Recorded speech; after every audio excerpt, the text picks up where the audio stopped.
সার্জিস আলমকে তারা আক্রমণ করতে পারে নাই, তখন সেই আক্রমণ আমার উপর আসে। কে সমন্বয়ক ছিল আর কাকে মানুষ ছিল এটা ম্যাটার না। যে এটা সার্জিস আলম, নাহিদ ইসলাম, হাসনাত আব্দুল্লাহ, রিফাত রশিদ, মাহিন সরকার, হান্নান মাসুদ এবং এদের কারো একার আন্দোলন না। আহমেদ শাকিল এবং তার ব্যক্তিগত এজেন্ডা বা পরিকল্পনার যে অংশ, তারা এই জিনিসটাকে একদমই পাত্তা দেয়নি। আমি এখানে আহমেদ শাকিলকে কোন রাজনৈতিক দলের ব্যক্তি বা ছাত্র দলের ব্যক্তি এই হিসাবে আপনাদেরকে ইন্ট্রোডিউস করাচ্ছি না। আহমেদ শাকিল এবং মাসরুফ তারা হচ্ছে একজন সন্ত্রাসী। আপনারা আমার ছবিটা দেখেছেন, আমার 13-14টা সিলাই লাগছে, যতটুকু আমার মনে আছে, কাগজে লেখা আছে কতটা সিলাই এক্স্যাক্টলি। সো এইরকম কর্মকাণ্ড কোন দলের মানুষ, কোন রাজনৈতিক দলের মানুষ করতে পারে না। রাজনীতি এটাকে বলে না, এটা সন্ত্রাসী কর্মকাণ্ড। তাই সারা বাংলাদেশের সামনে আহমেদ শাকিল এবং মাসরুফকে এবং তার গংদেরকে আমি সন্ত্রাসী বাহিনী হিসেবে আপনাদের কাছে ইন্ট্রোডিউস করছি। তারপরের কথায় আসি। সার্জিস আলম এবং এই দুই পক্ষের মাঝখানে যখন আমি অবস্থান করি, তখন উভয় পক্ষের মধ্যে একটা হাতাহাতি এবং বিশৃঙ্খলা তৈরি হয়।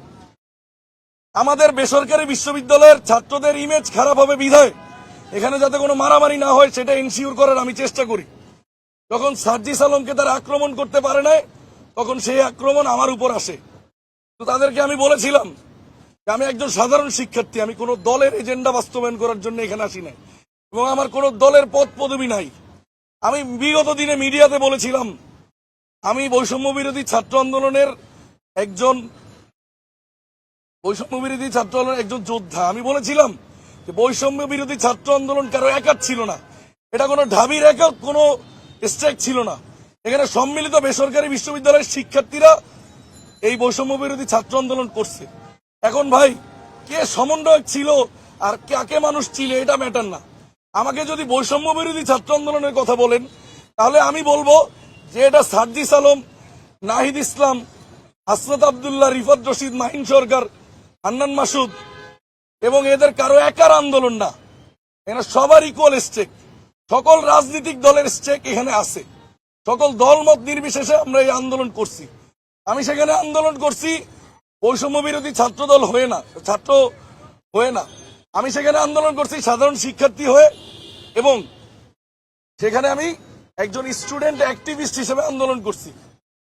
এখন কালকে রাত্রে যখন আমি তাদেরকে বাধা দিলাম, তাদের মধ্যে থেকে একজন মাসরুফ, আমি আমার ফেসবুক স্ট্যাটাসে একদম উল্লেখ করে দিয়েছি যে মাসরুফ প্রথমে আমি আমার নিজেকে বাঁচানোর জন্য একজনের কলার ধরেছিলাম, কারণ সে আমার দিকে আসতেছিল। আমি আত্মরক্ষার জন্য আমি তাকে শক্ত করে ধরে রাখছিলাম দূরে।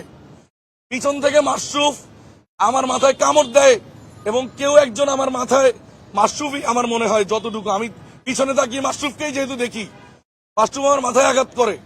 এবং আহমেদ শাকিল, আমি তাকে দেখি তিনি নর্থ সাউথের 8 নম্বর গেটের সামনে আমাকে ধারালো অস্ত্র দিয়ে আমাকে আঘাত করে, যেখানে আমার 13 থেকে 14টা সিলাই লাগে।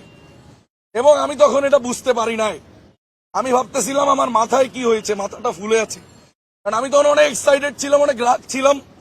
এবং আপনারা আমার শরীরটা দেখবেন এবং আমার গলার ভয়েস হয়তো শুনতে পাচ্ছেন। আমি ভাই ত্যাগী মানুষ ভাই, আমি রাজপথের যোদ্ধা, আমি সকল দলের, কোন দলের ঊর্ধ্বে ভাই। আমি এখানে সকল দলের মানুষ আছে, সবার কাছ থেকে এনএসআই আছে, ডিজিএফআই আছে, এদেরকে তথ্য নিতে বলেন, আমার সম্পর্কে ঘাটতে বলেন। আপনারা দেখবেন যে আমি কোনো দলের না। আমার বাবার একটা দলীয় পরিচয় আছে, সেটা ভিন্ন জিনিস। আমার বাবা এখন মারা গেছে। আমার বাবা বেঁচে থাকতে আমি কখনো দলের কোনো কিছু ছিলাম না, এখনো নেই। এবং আমি একটা সাধারণ পরিবার থেকে বড় হয়েছি। আমি নর্থ সাউথে এখানে ওয়েভারে পড়াশোনা করি ভাই।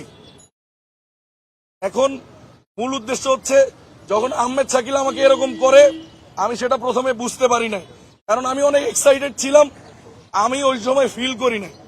পরবর্তীতে আমি যখন আমার মাথার করি, পরবর্তীতে আমি দেখলাম আমার শরীরটা দুর্বল মনে হচ্ছে। পরবর্তীতে আমি আবিষ্কার করলাম যে আমার পিঠে এরকম আঘাত করা হয়েছে এবং আমার সাথে এরকম করা হয়েছে। পরবর্তীতে আমি নিজে, যেহেতু এটা ব্যাক হ্যান্ডে, আমি এটা বুঝতে পারি নাই। যে আমার আসলে কি হয়েছে, এখানে কতটুকু ক্ষত হয়েছে। আমাকে মানুষ ছবি তুলে দিছে, সেই ছবিগুলো দেখে আমি বুঝলাম। দ্বিতীয়ত আমি আরেকটা টপিকে কথা বলতে চাই। আমাকে এখানে বিভিন্ন দলের এজেন্ট বানানো হচ্ছে, বিভিন্ন মানুষের বিভিন্ন দলের এজেন্ট বানানো হচ্ছে। আমি ছাত্র দলের হাইকমান্ডকে বলতে চাই, আহমেদ শাকিল ছাত্র দলকে রিপ্রেজেন্ট করে না। ছাত্র দলের এই ধরনের কর্মকাণ্ড হতে পারে না, কোন রাজনৈতিক দলেরই এই ধরনের কর্মকাণ্ড হতে পারে না। সে একজন সন্ত্রাসী বাহিনী এবং তাকে সন্ত্রাস হিসেবে আখ্যায়িত করছে, কারণ তিনি আমাকে যে জখম করেছেন, সন্ত্রাস ছাড়া কোনো রাজনীতিবিদের কাজ হতে পারে না। আহমেদ শাকিল তিনি মাশরুফ ছুরিকা আঘাত করছে আহমেদ শাকিল, মাশরুফ তার সহযোগী। মাশরুফ আমাকে প্রথমে এখানে কামড় দিছে এবং তার স্ট্যাটাসে সে এটা লিখছে, কালকে আপনারা দেখবেন যে সে স্বীকার করছে যে সেখানে কামড় দিছে, কিন্তু অন্য বাকি জিনিস স্বীকার করে না। মাশরুফ হচ্ছে নর্থ সাউথ ইউনিভার্সিটির এখন স্টুডেন্ট। সে ছাত্র দলের পরিচয় দেয়, কিন্তু আমার জানা মতে তার কোনো দলীয় পোস্ট নাই। আহমেদ শাকিল তার ছাত্র দলের দলীয় পোস্ট আছে, আমি এটা কালকে ফেসবুকে দেখতে পাই। এবং সে তার দাবি করছে সে নর্থ সাউথের 11 ব্যাচের শিক্ষার্থী ছিল, আমি 15 ব্যাচের শিক্ষার্থী।